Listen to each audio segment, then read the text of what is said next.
అండి మరి భావన గారు ఈరోజు చూస్తే మన అన్న ప్రాబల్యం దేశ విదేశాలతో పాటుగా రాష్ట్రం పక్క రాష్ట్రాల్లో కూడా మోతం అవుతుందంట. మరి పక్క రాష్ట్రంలో మన అన్న బొమ్మ పెట్టుకోగానే విజయ్ గారు అసలు ఏకదాటిన గెలిచిపోయారంట. నిజంగానే మన అన్న బొమ్మ పెట్టుకుంటే అంత మరి మెజార్టీ వచ్చిందంటారా, నిజంగానే ఆయన చూసి ఓట్లేశారంట? సొంత రాష్ట్రంలో మొట్టమొదటిసారిగా పక్కనెవరో పక్క రాష్ట్రంలో పెట్టిన పార్టీ పేరును దొంగలించి తీసుకొచ్చి ఇక్కడ పెట్టినప్పుడు మొదటిసారి పోటీ చేసినప్పుడు ఓడిపోయారు కదా దారుణంగా. మరి మీకు అంత ప్రతిభావంతమే ఉంటే, మీకు అంత చాకచక్యమే ఉంటే, మీరు నిజంగా అంత అదృష్టవంతులే అయితే, మరి ఈసారి మీరు పోయిన 5 సంవత్సరాలు మీరే పరిపాలించాము, మేము జనాలందరికీ మేము న్యాయం చేశాము, మా దగ్గర నా 35% ఓటింగ్ ఉంది, ఇలా మాట్లాడుతున్నారు కదా. మరి మీ ఇక్కడెందుకు గెలవలేదంటారు? మన ఆంధ్రప్రదేశ్లో పోయిన ఎలక్షన్స్లో ఇది అంతా ఒట్టి బోగస్ మాటలు, ఏదో వాళ్ళ అన్నని కొంచెం పైకి లేపుకోవడం కోసం ఆబ్వియస్లీ పేటీఎం డాగులు చేసే పనే.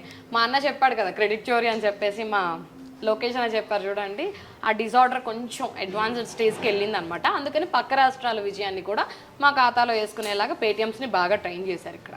అంటే ఇక్కడ చూసుకుంటే ఆయన 14 ఏళ్ళ సుదీర్ఘ సీఎంగా చేసిన వ్యక్తి అయ్యి ఉండి కూడా పక్క రాష్ట్రానికి వెళ్ళి కనీసం ఒక్క సీటు కూడా గెలిపించుకోలేపాడు. కూటమిలో మేము గెలిపించేసాం, మా నాయకురాలు వెళ్ళి గెలిపించారంటున్నారు. మరి ఒక పక్క మరి రోజా గారు కూడా వెళ్ళింది ఆమె లెగ్గేసుకొని. మరి ఇప్పుడు ట్రోల్ అవుతా ఉన్న పరిస్థితి, ఒక పక్క అన్నానో ఒక పక్కన నేను చేశాను చెప్పుకుంటే ఇంకో పక్కన మరి రోజా గారు వాళ్ళ పార్టీ నాయకులు ట్రోల్ అవుతున్నారు. ఎలా చూడొచ్చు అంటారు? ఒకటండి, ముఖ్యమంత్రి చంద్రబాబు నాయుడు గారు వెళ్ళి పక్క రాష్ట్రంలో క్యాంపెయిన్ చేశారు అంటే అది ఎన్డీఏ కూటమిలో కట్టుబడి ఉండి ఆయన వెళ్ళి అక్కడ ప్రచారం చేయడం జరిగింది. అక్కడ ఏమాత్రం కూడాను ఆయన్ని దీంట్లో తప్పు పట్టాల్సిన అవసరం లేదు. అలా అనుకుంటే రోజా సపోర్ట్ చేసిన పార్టీ కానివ్వండి, వాళ్ళకి చూసుకుంటే వాళ్ళకి ఇటు పక్కన వాళ్ళకి చాలా స్లైట్ డిఫరెన్స్లోనే ఉందన్నమాట.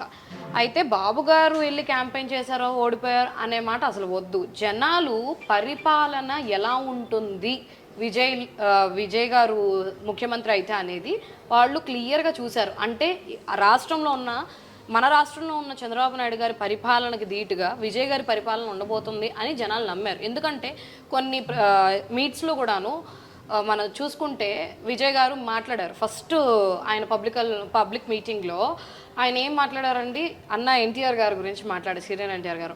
అంటే అన్న సీనియర్ ఎన్టీఆర్ గారి పరిపాలన ఖచ్చితంగా తమిళనాడులో విజయ్ గారు చూపిస్తారనే కదా జనాలు నమ్మారు.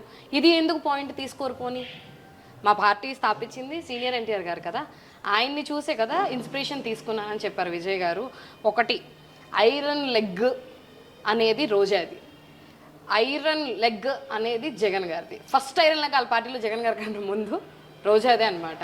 ఇంకొకటి, విజయ్ గారిని ఎప్పుడూ కూడా జగన్ గారు పర్సనల్గా మీట్ అవ్వలేదు, పార్టీకి సపోర్ట్ చేస్తున్నానని ఎక్కడా ప్రస్తావించలేదు ఆయన పార్టీకి. సో ఆ క్రెడిట్ని తీసుకోవడం చాలా తప్పు. ఏదో ఒక ఫంక్షన్కి, ఒక వెడ్డింగ్ ఫంక్షన్, రిసెప్షన్ ఫంక్షన్కి వచ్చినప్పుడు జగన్ గారు విజయ్ గారు పక్కపక్కన కూర్చుని ఉన్నారు, ఆ ఒక్క ఫోటో మాత్రమే ఉంటుంది. ఆయన స్వతంత్రంగా విజయ్ గారిని కలుపుకొనో ఆయన పార్టీకి సపోర్ట్ చేసో ఆయనకి నేను ఒక క్యాంపెయిన్ చేస్తానో వెళ్ళి బొక్కేసి అవి ఏమీ కూడాను జరగలేదు.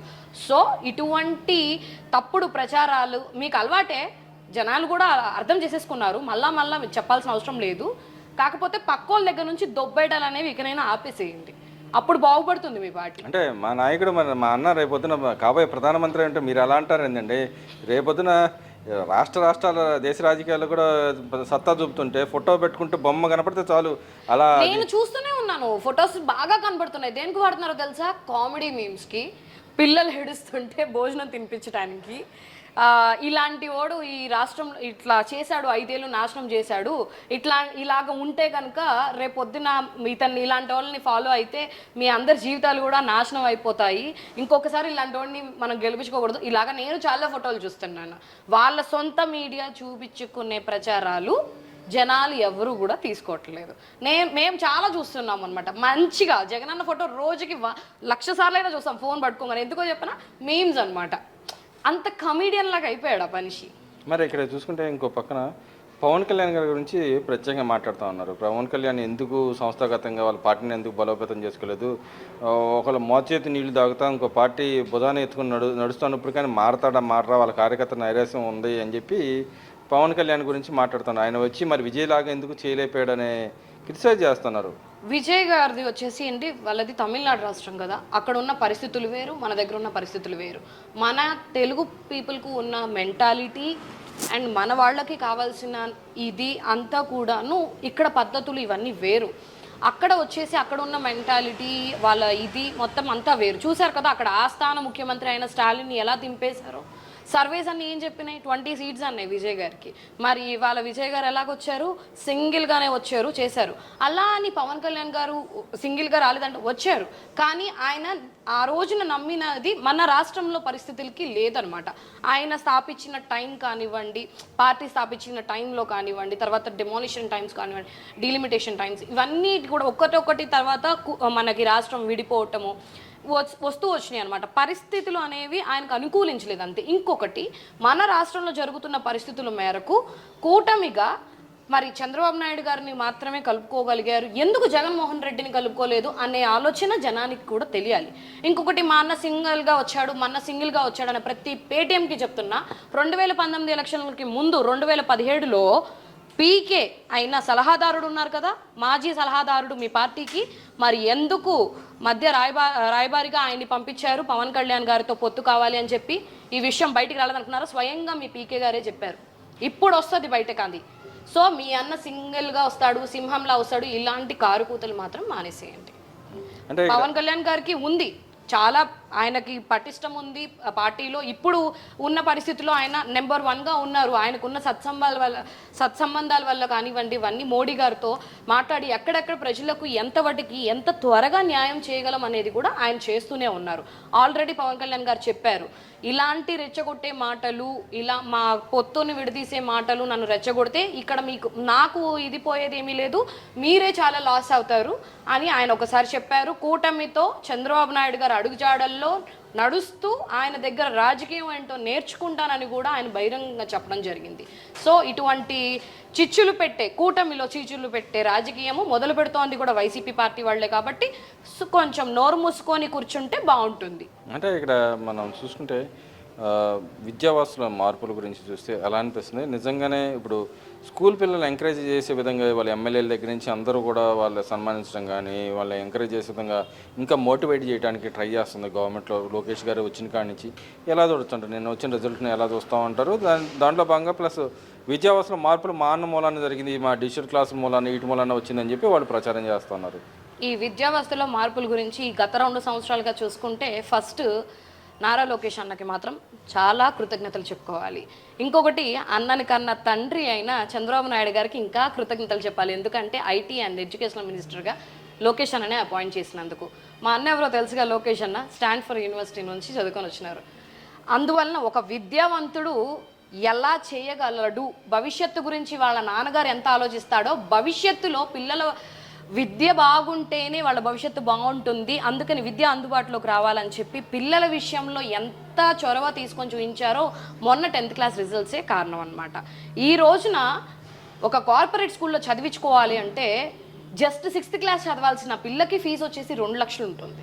బుక్స్ కొనుక్కోవాలనుకుంటే 50,000 వరకు చెప్తున్నారు. ఆ బుక్స్ అంటారు, ఇవ్వంటారు.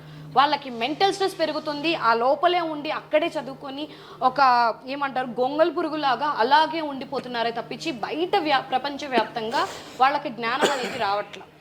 గతంలో ఎలా ఉండేదంటే, మన పెద్దవాళ్ళవి వాళ్ళు గవర్నమెంట్ స్కూల్స్లో చదువుకొని ఉంటారు మిడిల్ క్లాసెస్ వల్ల. అలాగా వాళ్ళు ఇప్పుడు ఎలా చేస్తారంటే, మా బతుకులు మా పిల్లలకి ఉండకూడదని చెప్పి కార్పొరేట్లో పెట్టాలి అని ఆలోచించి చేర్పించారు. ఇవాళ చెప్తున్నాము, ధైర్యంగా చెప్తున్నాము, నేను తీసుకుంటాను నెక్స్ట్ మూవ్ ఖచ్చితంగా. నాకు అనిపిస్తుంది, నేను మా ఇంట్లో మాట్లాడుకుంటున్నా కూడా నా పాప వాళ్ళని గవర్నమెంట్ స్కూల్లోనే చదివించాలి అని. బట్ ఇప్పుడు నో బోర్డ్ పెట్టేస్తున్నారు ప్రతి గవర్నమెంట్ స్కూల్స్కి, హౌస్ఫుల్ బోర్డ్స్ లాగా నో సీట్స్ అని చెప్పేసి బోర్డు పెట్టేస్తున్నారు అనమాట వాళ్ళు. సో ఇలాంటి పరిస్థితి ఇప్పుడే వచ్చేసింది 2 ఇయర్స్లో. నాకు తెలిసి రానున్న రోజుల్లో కార్పొరేట్ స్కూల్స్లో ఎట్లయితే స్టూడెంట్స్ని జాయిన్ చేసుకోవాలంటే పేరెంట్స్కి ఎగ్జామ్ ఉంటుందో, అట్లాగే గవర్నమెంట్ విద్యా వ్యవస్థల్లో కూడా ఇలానే వస్తుందేమో. పేరెంట్స్ ఎగ్జామ్ రాస్తేనే మేము సీట్ ఇస్తామండి మీ పిల్లలకి అని చెప్పి ఆ రోజులు వస్తాయి. ఖచ్చితంగా అందరికీ ఉన్నతమైన విద్య అందిస్తారు. ఇప్పుడు తల్లికి వందనం కింద ప్రతి ఇంట్లో ఉన్న పిల్లలందరికీ 15,000 చొప్పున ఇస్తున్నారు. అందువల్ల కొంతవరకు ఈ 2 ఇయర్స్ నుంచి జరుగుతున్న విద్యా వ్యవస్థల్లో మార్పుల వల్ల కానివ్వండి, చాలామంది పిల్లల్ని గవర్నమెంట్ స్కూల్స్కి పంపడానికి చూశారు. బట్ మొన్న జరిగిన సిచ్యువేషన్ రిపీట్లో రివర్స్లో ఫస్ట్ పేజ్లో ఏముందండి, గవర్నమెంట్ స్కూల్స్ ఉంది. ఒకప్పుడు చూసుకుంటే ఎవరివి ఉండేవి, విద్యా సంస్థల గురించి కార్పొరేట్ వాళ్ళు ఉండేవి అనమాట. ఇవాళ 496 మార్కులతో మన రాష్ట్రం పిల్లలు 596 మార్కులతో మన రాష్ట్రంలో మన పిల్లలు గవర్నమెంట్ స్కూల్లో చదువుకున్న పిల్లల ఫొటోస్ చూస్తుంటే చాలా ముచ్చటేసింది. ఇక్కడ మనం చూసుకుంటే లోకేష్ గారు ప్రత్యేక శ్రద్ధ చూపిస్తానే ఒక పక్క వాళ్ళలో అవేర్నెస్ పెంచుకోవడానికి, పిల్లలకి అవేర్నెస్ పెంచడానికి కానీ ఆయన చేస్తున్న విదేశీ పర్యటనలు చేపిస్తున్నాడు. కొంతమంది ఎమ్మెల్యేలు ప్రత్యేకంగా వాళ్ళ మీద శ్రద్ధ చూపించి వచ్చిన వాళ్ళని ఎంకరేజ్మెంట్గా తీసుకెళ్ళి పక్క రాష్ట్రాలు తీసుకెళ్ళి తిప్పటం కానీ, ఇంకో పక్కన ప్రత్యేకమైన శ్రద్ధ చూపించి 100 రోజుల ప్రోగ్రాం ఒకటి పెట్టి కానీ, ఇలా ఎందుకు ఆయన అంత కేర్ తీసుకోవాల్సిన అవసరం ఏముందంటారు? అంటే ఇప్పుడు నార్మల్గా మనము పిల్లల విషయంలో పోల్చుకుంటే అండి, నేను అదే చెప్తున్నాను, ఇక్కడ వరకే ఉంటే ఈ వ్యవస్థలోనే ఈ సొసైటీలోనే ఉంటే ఇక్కడ వరకే ఉంటుంది జ్ఞానం అనేది. ఎక్కడ ఏ డిపార్ట్మెంట్లో ఇది చేసుకుంటే ఇలా ఉంటుంది, ఇవి నేర్చుకోవాలి, సో ఈ క్యాంప్స్, ఈ అవేర్నెసెస్ అని పక్క రాష్ట్రాలు ఇప్పుడు ఫ్లైట్లో కూడా ఎక్కించి తీసుకెళ్ళటం అంటే ఒక మధ్యతరగతి కుటుంబం వాళ్ళకి కానివ్వండి, అడుగులో ఉన్న కుటుంబాలకు కానివ్వండి, ఇవన్నీ నెరవేరాలంటే సాధ్యమైనవి కాదు. వాళ్ళ పిల్లల్ని వాళ్ళు స్వతహాగా తిప్పేవి కాదు. సో అలాంటివి అవేర్నెసెస్ అన్ని వీళ్ళు కూడా చూసుకోవాలి. కార్పొరేట్ స్కూల్లో పిల్లలకి ధీటుగా ఉండాలి. వీళ్ళందరూ వీళ్ళ విజ్ఞానం అనేది వాళ్ళని తన్నిలాగా ఉండాలని ఆలోచించాడు కాబట్టి, చంద్రబాబు నాయుడు గారు లాగా ఫ్యూచర్ విషన్ ఆలోచిస్తున్నాడు కాబట్టి లోకేష్ అన్న ఇప్పటి నుంచే ఇలాంటి అవేర్నెస్ ప్రోగ్రామ్స్ అనేవి పిల్లల్లో అలవర్చుకుంటున్నారు. ఒక బిడ్డకి తండ్రే కదండి, తన బిడ్డకి ఎలాంటివి సమకూరుతున్నాయో అలానే అందరికీ సమకూరాలని. కానీ ఇక్కడ ఒక విమర్శ చేస్తాను, మీ అబ్బాయిని కూడా గవర్నమెంట్ స్కూల్లో చదివించుకొని ఒక మాట మాట్లాడతాను. ఇంకో పక్కన గత 14 ఏళ్ళుగా సీఎం ఉన్న చంద్రబాబు నాయుడు ఎప్పుడూ విద్యావాసని ఇంత తీసుకురాలేదు, భ్రష్టు పట్టించాడు అని చెప్పి, మా నాయకుడు మూలాన ఇదంతా వచ్చిందని చెప్పి ఆ సంస్కరణ ఇప్పుడు పనిచేస్తున్నాయి 2 ఏళ్ల తర్వాత అని చెప్పి మాట్లాడుతూ ఉన్నారు. ఒక ఇంట్లోనే 2 పిల్లలు ఉంటే ఒకరికి ఇచ్చి ఒకరికి ఇవ్వకుండా అక్కడే గొడవతో స్టార్ట్ చేసావు నువ్వు. నిన్ను ఫాలో అవ్వాలి, నువ్వే తీసుకొచ్చావు ఈ అవేర్నెస్ స్కీమ్స్, పిల్లల భవిష్యత్తును నువ్వు దారిలో పెట్టావంటే అది చాలా అబద్ధం. గంజాయి కానివ్వండి, డ్రగ్స్ అన్నిటిని తీసుకొచ్చి పిల్లలకి, స్కూల్ పిల్లలతో సహా అలవాట్లు చేపించి చెడగొట్టిన ప్రభుత్వం ఏదైతే ఉందో అది జగన్మోహన్ రెడ్డి ప్రభుత్వం మాత్రమే. చంద్రబాబు నాయుడు గారు ఎప్పుడు కూడా ఫ్యూచర్ విషన్ ఆలోచించాడు కాబట్టి అక్కడ హైదరాబాద్ హైటెక్ సిటీ అక్కడ చూస్తున్నారు మీరందరూ. ఈ రోజున సైబరాబాద్ అయిపోయింది మొత్తం. అక్కడ అంత ఎటు చూసినా కూడా సాఫ్ట్వేర్ అండ్ ఐటీ ఉంటాయి.